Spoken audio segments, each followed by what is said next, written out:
krokin. Bisik-bisik bincang asik. Kesaksian rohani Katolik inspiratif. Yo. Aja. Selamat Kurang ini. malam semua Selamat malam. Katolik. Selamat malam bagi kalian Kakak. Katolik yang tua, yang muda, yang orok ya. Selamat malam. Kita berjumpa di sini ini krokin ini sebenarnya udah ada ya Ji sebelumnya Ji. Udah ada, cuman kita beda platform sebelumnya, Frat. Vakum aja sementara. Iya. Sementara. PPKM ditingkatkan tuh kemarin kalau nggak salah. Oh iya. Iya, jadi kita Jadi podcastnya ikutan vakum ya? Iya.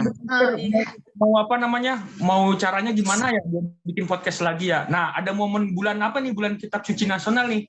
Ya enggak? Ya, katanya BKSN. Benar. KSN. BKSN, ya kan? Temanya apa? Temanya pecah. Yesus adalah sahabat seperjalanan kita. Iya, apa gue. Mantap ya. Berarti Tuhan Yesus sahabat perjalanan gua, Frat dan bintang tamu kita nanti tentunya. Iya.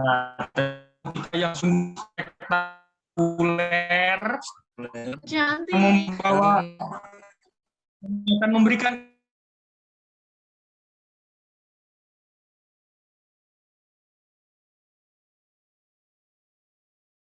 ada ke maskernya macem-macem, jadi kadang sesuai protokol, kadang enggak. Mungkin dari sharingnya dokter keceplosan. Ketahuan dong deh siapa nih. Kita kan kasih tahu subtemanya dulu kali ya. Kita belum ngomong nih subtemanya apa. Kita ada 4 episode ya. Ada 4 episode di bulan Kitab Suci Nasional ini. Ini episode yang pertama. Episode pertama itu ada subtemanya. Subtemanya apa? Yesus sahabat bagi mereka yang putus asa. Subtemanya apa Ji? Ulangin lagi. Yesus sahabat bagi mereka yang putus asa. Asik. Ahai. Anda gak hafal. Pintar. Iya. Oke. Daripada berlama-lama. Ya, Caya. Daripada berlama-lama. Dan dia juga udah keceplosan. Ya, udah keceplosan. Memang. Bagaimana kalau kita langsung panggilkan saja ya? Betul.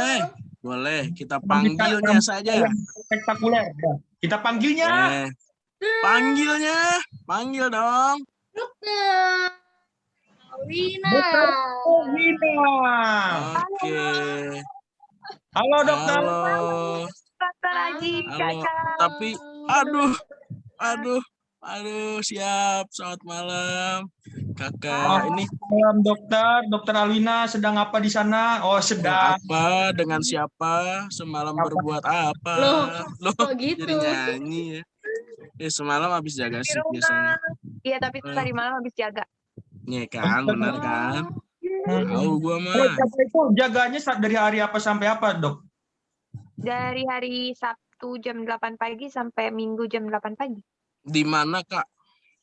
Saat ini lagi dinasnya di Klinik Gracia Narogong, deket sih dari kota wisata, deket dari gereja MBSB juga. Oh, pintu belakang itu ya, Kotwis. Kalau Senin sampai Jumat di mana? Sama, brother. Kan aku tugasnya beda-beda. Kalau Selasa, Kamis, Sabtu itu ke poli, bagian pemeriksaan fisik biasa gitu orang sakit. Tapi kalau Senin, Rabu, Jumat bagian antigen, laboratorium antigen PCR. Wah, berarti garis depan ya, garis depan COVID ya. Lumayan. Apanya tuh yang garis depan? Mungkin terdepan ya, barisan paling terdepan. Ya, garda terdepan. Emangnya garis-garis aja garis terdepan gitu kan. Aduh, berantem. Ya, pokoknya di paling depan lah ya menangani COVID. Ya, setuju gue. Ini benar-benar banyak cerita tentang itu, Dok. Tentang pengalaman dokter di garda terdepan itu. Apalagi pengalaman putus asa itu ketika menghadapi mereka ini. Apa namanya yang para COVID yang orang kopiders. Batu ya. Peters ya. Gimana? Ya, pokoknya manusia inilah, gitulah. Ya udah ya. Kita mulai dulu kali ya dengan doa sebelum kita lanjut ke sharing yang paling mantapnya ini. Oke. Oke? Oke. Untuk doa kita panggilnya Frater Aris. Silakan Frater. Oke, Oke. mari kita siapkan hati kita. Marilah kita berdoa dalam nama Bapa dan Putra dan Roh Kudus. Amin. Allah Bapa di surga, kami mengaturkan puji dan syukur kepadamu atas segala rahmat yang melimpah yang kau berikan kepada kami. Kau mengumpulkan kami dalam perjumpaan virtual ini untuk mendalami makna kitab suci-Mu, terutama di bulan kitab suci nasional ini, ketika kami berada di dalam masa yang sangat menggetirkan, yang menggugah hati kami, yang membuat kami mungkin merasakan kemarahan, kebosanan, dan kesedihan, yaitu di masa pandemi COVID-19 ini. Kiranya Tuhan, utuslah Roh Kudus-Mu ke dalam hati kami, agar apa yang kami bicarakan pada hari ini sungguh menjadi kesaksian yang begitu menggugah dan menginspirasi semua orang yang mendengarkannya. Kiranya doa ini kami haturkan demi Kristus Tuhan kami. Amin. Dalam nama Bapa dan Putra dan Roh Kudus. Amin.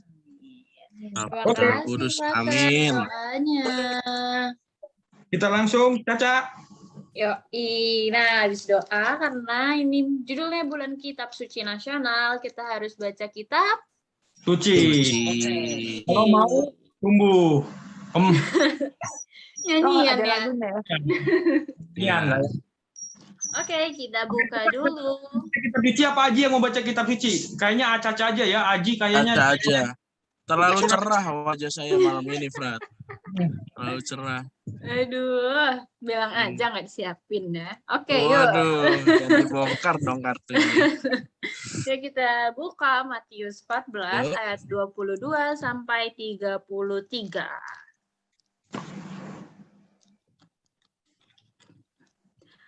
Yesus berjalan di atas air. Sesudah itu, Yesus segera memerintahkan murid-muridnya naik ke perahu dan mendahuluinya ke seberang. Sementara itu, ia menyuruh orang banyak pulang. Dan setelah orang banyak itu disuruhnya pulang, Yesus naik ke atas bukit untuk berdoa seorang diri. Ketika hari sudah malam, ia sendirian di situ. Perahu murid-muridnya sudah beberapa mil jauhnya dari pantai dan diombang-ambingkan gelombang karena angin sakal. Kira-kira jam 3 malam, datanglah Yesus kepada mereka berjalan di atas air. Ketika murid-muridnya melihat dia berjalan di atas air, mereka terkejut dan berseru, "Itu hantu!" Lalu berteriak-teriak kepada mereka, "Tenanglah, aku ini, jangan takut." Lalu Petrus berseru dan menjawab dia, "Tuhan, apabila Engkau itu, suruhlah aku datang kepadamu berjalan di atas air." Kata Yesus, "Datanglah." Maka Petrus turun dari perahu dan berjalan di atas air mendapatkan Yesus. Tetapi ketika dirasanya tiupan angin, takutlah ia dan mulai tenggelam, lalu berteriak, "Tuhan, tolonglah aku." Segera Yesus mengulurkan tangannya, memegang dia dan berkata, "Hai orang yang kurang percaya, mengapa engkau bimbang?" Lalu mereka naik ke perahu dan angin pun redalah. Dan orang-orang yang ada di perahu menyembah dia. Katanya, "Sesungguhnya engkau anak Allah." Nah, itu bacaan buat hari ini, buat episode ini, buat subtema ini. Gimana nih, Teh? Tentang apa, Ji? Tentang apa, yo, Ji? Nah, lo di review Nah, tuh. untung aku mempersiapkan tentang Yesus yang berjalan di atas air. Oh, itu judulnya ya, Pak ya? Yang dibaca. Ya. Ya. Wah, jadi ini kisah tentang Yesus berjalan di atas air ya. Kalau kita lihat, kita baca baik-baik itu tuh sebenarnya itu kalau baca kitab suci semuanya ya, dari awal itu dibingkai dengan dua mujizat sebelumnya. Ya. Yesus memberikan makan 5.000 orang, lalu lagi tentang Yesus menyembuhkan orang-orang sakit di Genesaret. Nah itu sebelum itu juga udah mujizat lagi. Tapi ini semakin untuk menunjukkan bahwa Yesus itu senantiasa hadir di dalam kegundahan, kegalauan, kesusahan gitu. Kita harus percaya gitu. Intinya di situ bacaan ini gitu. Dan Siap. sebenarnya di di danau itu kan mereka nelayan ya. Harusnya udah biasa soal ombak dan ombak yang besar gitu kan ya, badai besar gitu udah biasa sebenarnya. Harusnya mereka nggak takut. Tapi yang nggak biasa ada, Frat. Ya, tapi kayaknya itu luar biasa gitu ombaknya, badai biasa. Jadi membuat mereka itu takut. Nah, ketika takut itu mereka bingung kan mau minta tolong siapa kan. Sebenarnya ada lagi satu cerita lagi di Injil apa Lukas apa Markus itu Yesusnya tertidur gitu. Tapi kalau ini enggak ya. Yesusnya Yesusnya sedang berdoa di tempat tinggi di gunung gitu ya. Baru Yesusnya berdoa. Mereka nelayan lah pergi lah ya untuk mencari makan atau gimana gitu. Nah, ketika datang Yesus itu meredakan, itu menunjukkan makna kristologis kalau dibilangnya itu, makna bahwa ya ini Kristus. Kristologis. Makna kristologis itu ini Kristus hadir gitu. Dalam kesusahan, kesulitan, keputusasaan, Yesus hadir. Gitu. Amin. Tapi kan nanti Petrus takut tuh. Nah, itu bentuk respon asli manusia dong, ya kan? Iya, digambarkan oleh Petrus. Karena kan ada angin, masih badai itu masih ada angin itu kan disuruh jalan di air. Wah, gua bisa nggak nih? Ternyata bisa kan, imannya kurang. Kalau kaji yang kayak gitu gimana ya? Nggak usah bilang bisa nggak nih gitu, kena angin sedikit tengkurap itu. Tengkurap. Langsung gede ada airnya ya? Iya, overweight. Oke. Itu hal yang kita alamin sekarang itu juga kayak gini, ya nggak? Kayak gitu. Betul. Adanya itu kita pandang aja sebagai pandemi COVID gitu ya. Dalam keraguan mau kemana-mana keluar, aktivitas. Ya itulah yang kita alami sekarang ini. Tapi kan ada orang-orang yang dengan semangatnya mau berani di depan gitu ya. Terlepas dari memang itu tanggung jawabnya, tetapi ada keinginan untuk tetap melayani di situ. Itu adalah suatu panggilan hidup, ya nggak? Nah, kita mau dengar dari Dokter Alwina sendiri nih, pengalaman dari kalau lihat Injil ini. Gitu. Ya, pengalamannya aja dulu lah. Kita mulai dari awal aja pengalaman ketika pandemi COVID ini, perasaannya seperti apa sampai saat ini itu bisa dijabarkan nggak ya, singkat aja nggak usah panjang. Ngerasa ketakutan nggak apa gimana gitu, karena kalau aku sendiri kita yang bukan dokter pasti ngerasa tuh ngeri gitu. Ini kan udah tahun kedua ya, kedua COVID ya. Betul. Sebenarnya tapi kalau aku pribadi sih nggak tahu kenapa ya, jadi waktu dari COVID itu mulai ada sampai 2020 selesai itu kalau dibilang takut nggak tahu kenapa nggak takut gitu. Jadi beberapa teman kan udah mutusin mungkin untuk resign. Itu banyak loh yang resign, tapi nggak bisa disalahin juga kan, kayak ini tuh lagi kayak ada war of zombie gitu, tapi zombinya nggak kelihatan malah. Benar. Parah kan? Dan waktu itu belum banyak orang tahu apa sih ini COVID-19, dia virus apa, obatnya apa. Sekarang kan udah ada 3M, 5M gitu-gitu. Dulu kan kita nggak tahu apa-apa gitu. Benar-benar buta. Cuma aku mungkin dari dulu kali ya percaya bahwa kalau kita udah ditempatin tuh di suatu tempat sebagai apapun, sebagai mahasiswa, sebagai frater, sebagai dokter, sebagai security, sebagai apa tuh pasti udah emang Tuhan kasih imun, terus hati, pikiran yang emang udah siap. Jadi kalau dibilang takut apa enggak, walaupun aku juga udah jadi penyintas kan Februari 2021 kemarin kena. Selama isoman tuh juga nggak tahu ini apa ya, kalau orang bilang bukan sombong, tapi waktu positif ya dok gitu. Oke. Isoman ya. Oke, waktu itu masih isoman 14 hari ya, belum kayak sekarang nih bisa dipersingkat 10 hari. oh oke.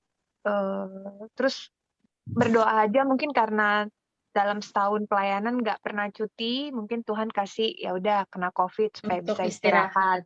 Iya. Iya, 14 hari gitu. Jadi Positif badai sekali. COVID ya mungkin kalau dokter tuh beda-beda ya karena kan kita Yes. dengan kondisi kalau yang punya anak mungkin nggak kayak aku ya, tapi kalau ditanya takut nggak? Takut menularkan ke orang tua di rumah, iya. Tapi kalau takut gue kena gitu, ya enggak. Emang udah resiko kerjaan dan ya Tuhan pasti bantu walaupun banyak juga tenaga kesehatan yang harus berpulang. Iya. Tapi itu turut berduka cita. Yang parah yang bulan-bulan Januari Februari itu kan yang tiap hari 3-4 gitu. Masuk berita. Iya, kayak kok bisa ya aku nggak takut gitu, kerja tetap kerja, terus kadang juga home care, datang ke rumah orang yang belum tahu nih COVID apa enggak. Ya kayak surprisingly tuh nggak takut ya. Tuhan Yesus baik banget sih, nggak takut. Bukan sombong ya. Karena udah pernah kena ya, kecuali sombong nggak pernah kan. Sombong kena. Sama, gue pernah kena. Gue juga pernah kena, Dok. Slow aja. Sama, Dok. Aku juga. Kalau gue nggak jelas. COVID apa bukan nggak jelas. Aduh, sampai keselak. Jadi itu sih Caca, Aji, Frater, kalau ditanya takut nggak? Takut menularkan, karena mungkin nggak semua orang bisa sepositif aku gitu menanggapi penyakit ini kan. Karena kalau Kak Wina sendiri kan istilahnya persentasi bakalan kena pun udah pasti tinggi gitu kan, karena face to face gitu kan. Jadi keyakinan untuk takutnya yang lain ya. Kayak nunggu giliran aja sih sebenarnya kalau kita kerja di rumah sakit klinik itu kayak. Jadi udah bukan fokus. Iya, bukan fokus ke takut yang pada umumnya. Iya. Ya kalau gue rasa kan kadang orang kan emang harusnya wajar ya, takut juga wajar ya. Tapi kayak dokter gitu kan nggak takut menghadapi yang terjadi saat ini ya, yang bahkan harusnya sewajarnya kan takut. Semua orang kan takut ya, pasti dokter-dokter yang lain juga ada yang takut juga. Tapi itu anugerah, gue lihat anugerah. Ketidaktakutan itu adalah anugerah yang harus disadari.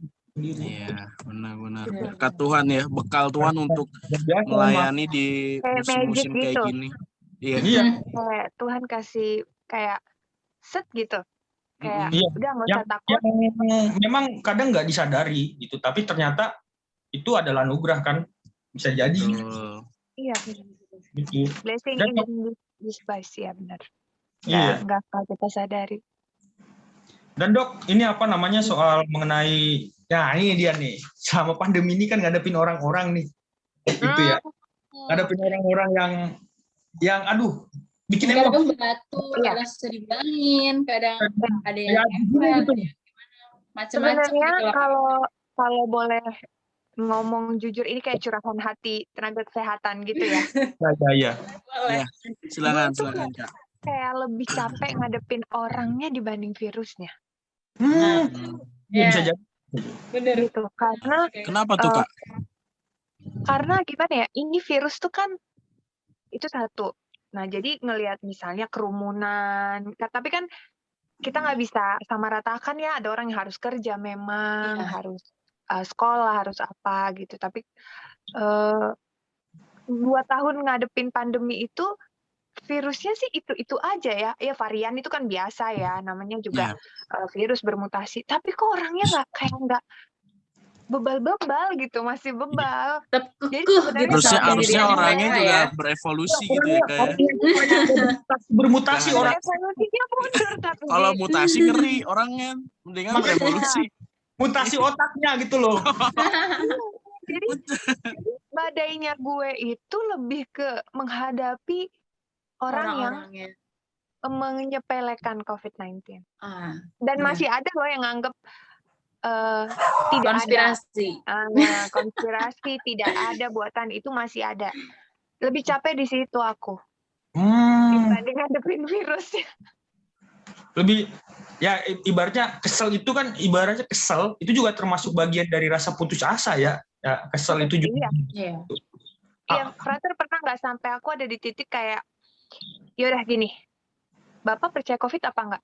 Yang sebenarnya kalau dilihat dari segi etika bla bla bla bla bla kan kita nggak boleh ya kayak gitu ya, harusnya semua dilayanin ya kan. Bahkan yang sebenarnya nggak percaya harus diedukasi. Tapi kan kembali lagi ya, kita kan manusia, capek juga kan. Jadinya kalau terus pasien udah ngantri nih di luar, kebetulan nggak ada waktu nih buat kita PowerPoint kan, ngasih tahu lagi COVID ini apa, begini-begini, langsung tanya. Aku sampai ada di titik kayak, Bapak percaya COVID nggak? Kalau nggak percaya, biar udah nih saya kasih obat aja, Bapak nanti balik lagi 14 hari lagi. Gitu. Karena kalau dia harus kembali 3 hari lagi kan, kasihan orang-orang yang akan berinteraksi sama dia, terutama gue juga harus menjaga orang-orang yang ada di tempat kerja. Iya. Gitu kan. Nah ini Bapak kalau kembali per 3 hari, sementara dia ternyata COVID tapi nggak mau di swab antigen, ya kan bahaya, ketemu security aku di depan, ketemu pendaftaran gitu. Jadi badai hidup tuh lebih ke pasien sih sebenarnya. Iya ya benar ya. Kadang juga gitu, gue juga ngadepin obat ya kadang gitu. Ya kan itu ya. Mereka dengan ke senioran tahuannya itulah. Iya, apalagi terus banyak hal-hal yang tahu ketika melihat YouTube atau apa namanya postingan-postingan IG udah merasa paling tahu di dunia mereka tentang COVID. Gitu kan? Ya ibaratnya kayak gitu ya. Benar. Kalau datang kan gini, ini kan saya agak pilek-pilek ya dok, oke. Tapi saya baca di Google sih kayaknya sinusitis. Waduh. Operasi aja. Sedot ingus.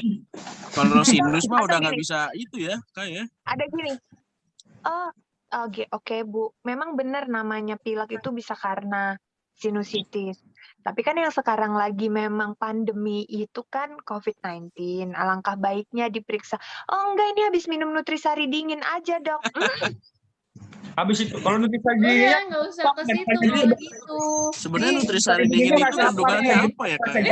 Harusnya minumnya rasa jahe gitu.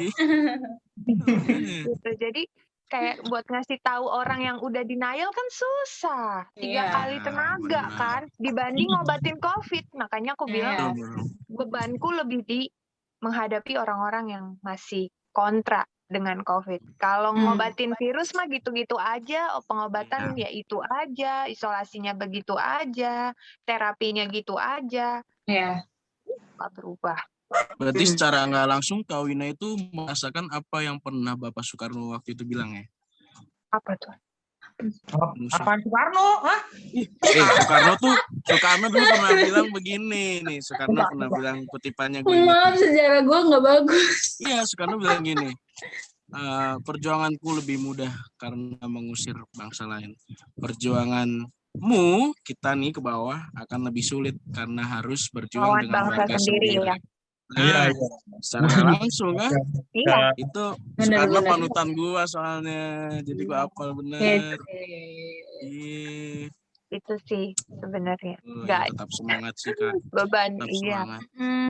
Jadi kalian pasti kan pernah ngeliat Instagram juga kan, rata-rata kan teman-teman kita semua yang tenaga kesehatan pernah nggak protes sama COVID-nya? Nggak pernah. Nggak pernah. Semuanya protes. Itu sebenarnya. Jadi kayak kalau aku tuh nggak pernah kayak kapan ya COVID ini berakhir tuh nggak pernah. Karena aku mungkin golongan yang percaya bahwa COVID ini nggak akan pernah hilang, nggak akan pernah sampai 0 case gitu, nggak akan.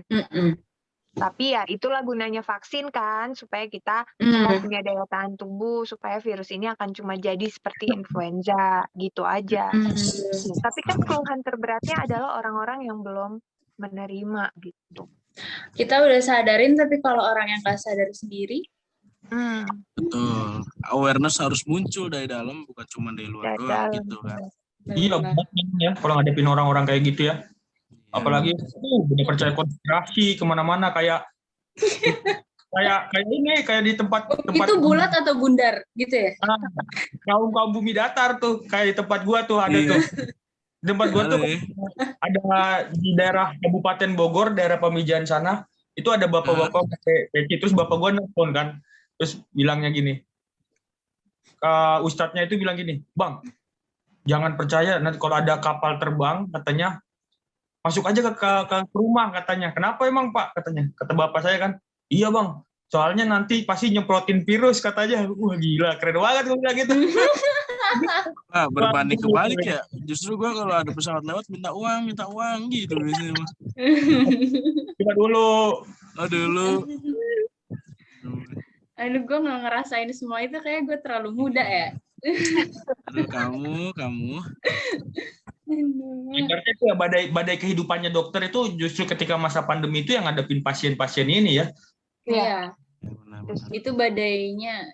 Nah, ibaratnya yang bikin putus asa, ya keselnya kan bikin putus asa sampai bisa berpikir seperti itu.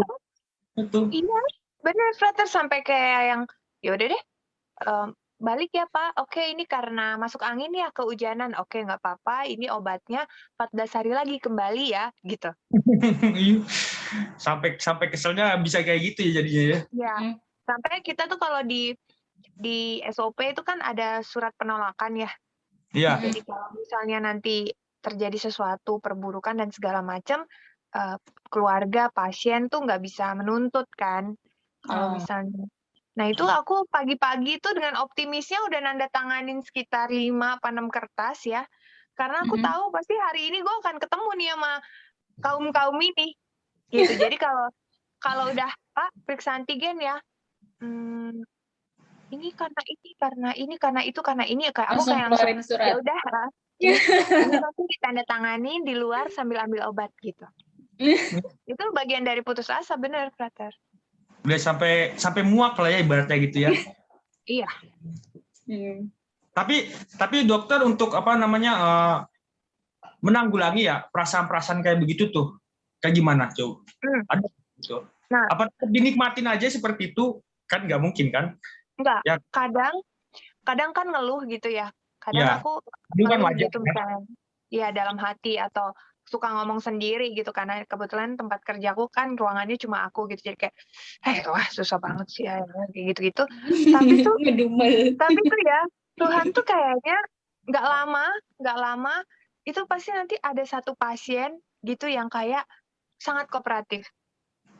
Dia kayak yang kayak, Dok, saya ini kan agak pilek. Nah, memang sih saya nggak meriang, saya nggak A, saya nggak B, tapi saya memang kemarin itu ngambil rapot anak saya, gitu misalnya. Oh, oke, berarti ada interaksi dengan beberapa orang ya, Bu. Ya, Ibu pekerjaannya apa? Saya ibu rumah tangga, misalnya gitu. Ibu tahu ada yang namanya COVID-19 kan? Iya, tahu. Nah, saya tuh takut, Dok, kayak gitu. Saya sih sarannya Ibu periksa antigen. Oh boleh, sekarang gitu. Nah jadi ketemu pasien yang jadi balikin mood. Iya, itu langsung kayak, oh ternyata yang tadi itu cuma angin lewat gitu. Badai lewat.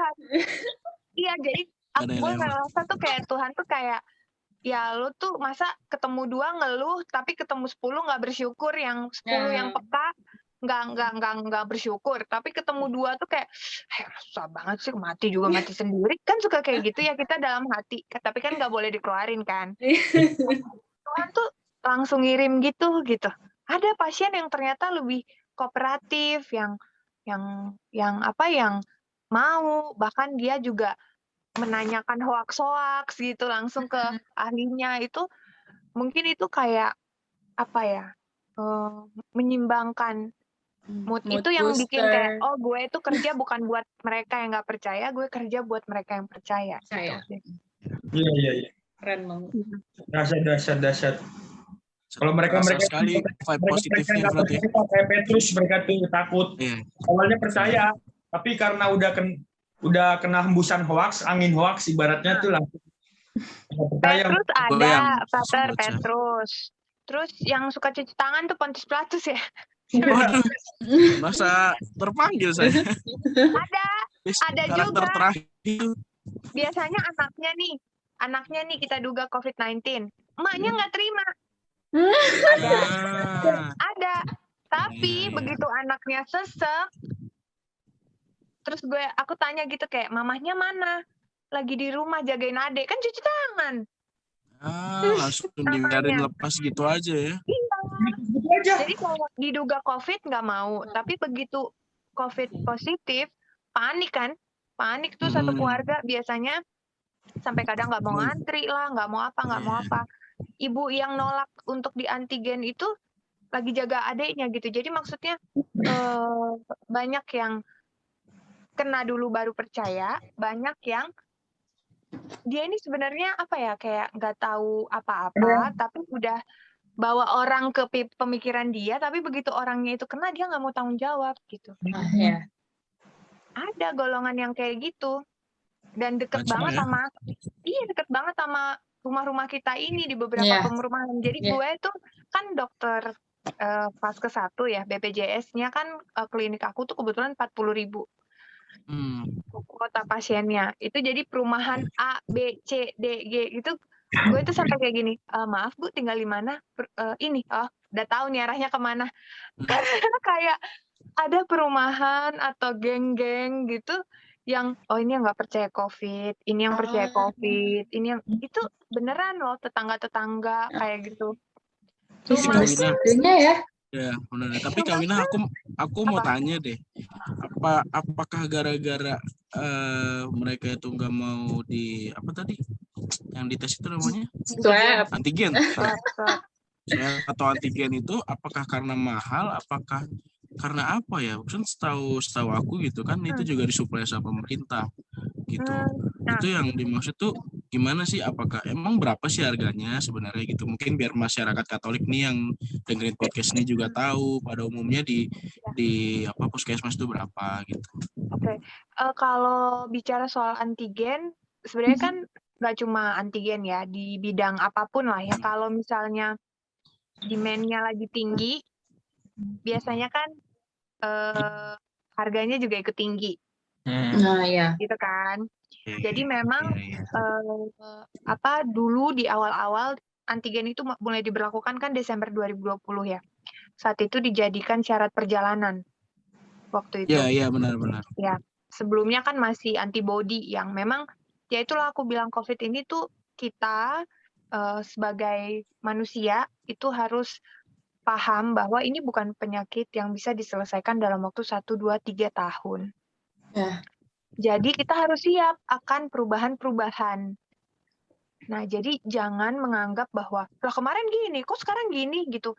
Nggak ada presiden atau dokter yang mau pasiennya mati, nggak ada. Kenapa? Karena kita itu kan satu ada surat izin praktek. Kalau kita berbuat sesuatu yang harm gitu, itu berimbas ke kita juga. Jadi aku sering nonton di drakor. Aku mau tekankan bahwa nggak ada dokter itu yang mau pasiennya mati. Bener. Jadi nggak ada juga dokter yang mau meng-COVID-kan pasien, karena kita juga udah capek kalau ditanya. Ya. Jadi kalau misalnya dulu antibody-nya 250.000 gitu kan, itu bukan harga dokter ya, itu kan harga pengusaha rumah sakit, pengusaha klinik, pengusaha lab. Itu bukan dokternya yang ditanya, mau harga berapa dok? Enggak, sama sekali enggak. Kita ikut aja apa kata. Tapi begitu demand-nya turun, harganya juga ikut turun. Jadi masyarakat juga jangan, lah kemarin 250, kok sekarang jadi 95.000. Itu karena demand-nya udah mulai turun dan Indonesia itu udah mulai pintar buat ciptain alat antigen sendiri. Dulu kita import kan dari Cina, Cina, Jerman, Jepang. Indonesia belum bisa buat. Berarti sebenarnya harga itu kebijakan ya dok ya? Kebijakan, iya. Sekarang di tempat kerja aku udah termurah sekelinci 95.000. Tuh masyarakat Katolik yang rumahnya di Chelsea, sekitaran Geria Alam Sentosa dan Timus Nunggal sampai kota wisata, ayo segera datang, segera ceklah. Langsung ketemu sama dokter Winanya, bisa ngobrol gitu kan? Karena banyak. Menanya juga kalau misalnya ada yang bilang, ini mah nanti di-COVID kan nih katanya gitu tuh. Itu tuh yang kayak gimana tuh? Itu keplak aja kayaknya, Fat ya. Pakai Alkitab palanya. Iya. Sadar. Jadi kalau misalnya kayak nggak mau di COVID kan, periksa. Jadi aku sering ngomong gini ke pasien, Bapak tahu Bapak COVID apa enggak? Enggak, gitu. Saya juga nggak tahu Bapak COVID apa enggak. Oke. Gimana cara kita tahu, Pak? Kita periksa. Jadi kita jangan sama saling egoisan, Bapak COVID. Enggak dok, saya nggak COVID. Nggak bisa, karena ada alat pemeriksaannya. Namanya yang termurah dan tercepat tuh antigen ya. Tapi kalau ditanya yang paling baik adalah PCR. Iya katanya gitu. Yang dibilang ini PCR mah itu mah nanti di COVID kan karena 2 minggu baru 2 hari. Wah, itu tiba-tiba COVID. Aneh. Karena rata-rata waktu itu langsung ya. Yang OTG itu kan tidak ada gejala. Iya. Karena gue juga gitu. Nanti mikir juga gitu. Karena gak ada gejala sama sekali itu. Iya. 97 apaan? Gue bilang gitu kan. Masa gue isoman 2 minggu gitu. Di COVID kan hampir mikir kayak gitu juga sih gue. Tapi juga ada yang bilang hanya di COVID kan nih. Itu gimana tuh dok? Kayak PCR gitu kan. Gini, kalau dilihat dari segi dokter yang kerja di klinik ya, aku nggak tahu, tapi aku rasa semua temanku yang kerja di tenaga kesehatan dimanapun juga nggak mau capek-capek nge-COVID-in orang. Karena, Prater, kalau dia udah COVID, karena kebetulan klinik aku kan ada layanan konsultasi online ya. Iya, iya. Itu kita bisa nggak tidur. Gara-gara kan dia dikit-dikit gerak ada keluhan WA, dikit-dikit gerak ada keluhan WA. Siapa sih yang mau kayak gitu? Kan kita dokter tuh pekerjaan. Punya tapi kehidupan sendiri. Setelah pulang dari klinik kan pengennya nonton drakor, main game, ya nggak sih? Makan gocajang. Tapi begitu kita meng-COVID-kan orang, itu kita udah tahu, oh ini gue bakal nggak tidur. Dan pengen nggak dokternya kayak gitu? Enggak. Jadi kita kalau memang ada yang negatif, waduh puji Tuhan, Pak, ini hasilnya negatif sih. Boleh pulang ya. Nah, untuk sementara kalau cuma batuk-batuk dikit, udah nggak usah ke klinik. Di rumah aja, herbal, boleh apa-apa, bla bla bla. Tapi kalau emang yang COVID, ya mau nggak mau, walaupun samar. Kan banyak yang bilang gini, yang antigennya samar nih dok. Kemarin teman saya positif, jelas. Ini samar nih, gitu. Padahal kan, dia tuh baca nggak sih instruksinya, cara baca hasilnya, itu kan bukan awam, itu kan dokter gitu. Jadi kalau kita menduga pasien COVID-19 itu karena pandemi gitu. Jadi semua yang bergejala suspek. Gimana caranya supaya tidak COVID-19 dengan pemeriksaan PCR? Tapi mau nggak pasiennya di PCR? Nggak semua mau dengan alasan nggak punya dana. Tapi kita lemahnya di situ ya. Kan katanya punya dana, satu takut di COVID kan, dibilangnya gitu. Iya, takut di COVID kan supaya rumah sakitnya dapat tunjangan. Ya, oke. Nah gue di klinik kagak dapat apa-apa. Berarti kalau gitu kita PCR di klinik kakak biar dapat. Nggak, bukan begitu ya masyarakat Katel. PCR udah diatur sama Jokowi kan, harganya berapa gitu. Jadi semuanya sekarang udah lebih mudah dan murah sih. Fasilitasnya juga udah banyak sih. Bahkan kalau nggak salah update terbaru itu, kita sebut aja lah sebuah perusahaan ya. Halodoc itu udah menyediakan itu juga ya, Kawina ya, udah menyediakan apa namanya, pelayanan lebih lah. Yang penting di mana katanya mah ada sinyal gitu. Oh iya. Sponsor ya, sponsor. Ya, tolong ya Halodoc. Tolong ya, bisa kami disupport. Tolong ya, ada exposure nih. Sebenarnya nggak cuma Halodoc sih, banyak kok platform atau ada apa ya Halodokter, ada Housecare, ada Facelab, udah banyak sekarang yang menyediakan fasilitas terus dengan harga yang murah. Nah dulu kenapa mahal? Karena nggak semuanya bisa nyediain, Ji. Ya dong, kalau lo punya sesuatu, masker juga kayak gitu. Punya sesuatu orang lain belum, lo kasih harga jadi 5 mahal. Juta, mau. Benar. Tapi ngeliat, semua sekarang udah ada. Nah, giant lab gitu ya akhirnya kan nurunin harga. Iya. ya semuanya akhirnya bisa satu harga gitu, karena klinik ini udah bisa, apotek itu udah bisa berdiri sendiri, bahkan udah ada yang di jalan-jalan ya Jadi kan. banyak saingannya gitu ya, kayak. Dan kedepannya bisa lebih murah lagi, bisa. Tapi ya jangan nunggu murah dulu baru lo periksa kan. Gitu Keburu mencicipi rumah yang juga selamanya maksudnya. Pasien yang kayak gitu, yang kapan 450-nya dok? Oh masih MOU-nya belum gini, tapi paling Senin. Ayo udah deh Pi, Senin aja. Itu persepsi yang harus sebenarnya diluruskan gitu ya Kak. Untung nih masyarakat Katolik, Frater, Caca, malam hari ini kita ketemu dan berbincang. Satu lagi dok. Ahlinya. Oh sok, mangga. Aku juga mau nanya habis ini. Satu lagi. Padahal gue belum nutup loh sebenarnya. Satu lagi, dokter itu kan ini yang paling penting, terutama ini yang paling penting. Ketika berhadapan dengan pasien-pasien itu kan memang ada yang ngeyel ya, yang merasa dari kita sendiri lelah lah ngadepin orang itu. Tapi juga ada yang ibaratnya dokter menghadapi mereka yang percaya, yang udah pasien-pasien, terus ada nggak dari mereka gitu yang merasa putus asa, sedih? Ya gimana ya, sharing sama dokter gitu loh, karena kena COVID gitu loh. Obat-obat ini jadi mereka ya dokter berhadapan dengan orang-orang yang mengalami COVID ini, dan dokter juga gimana ya gitu perasaannya gitu, apa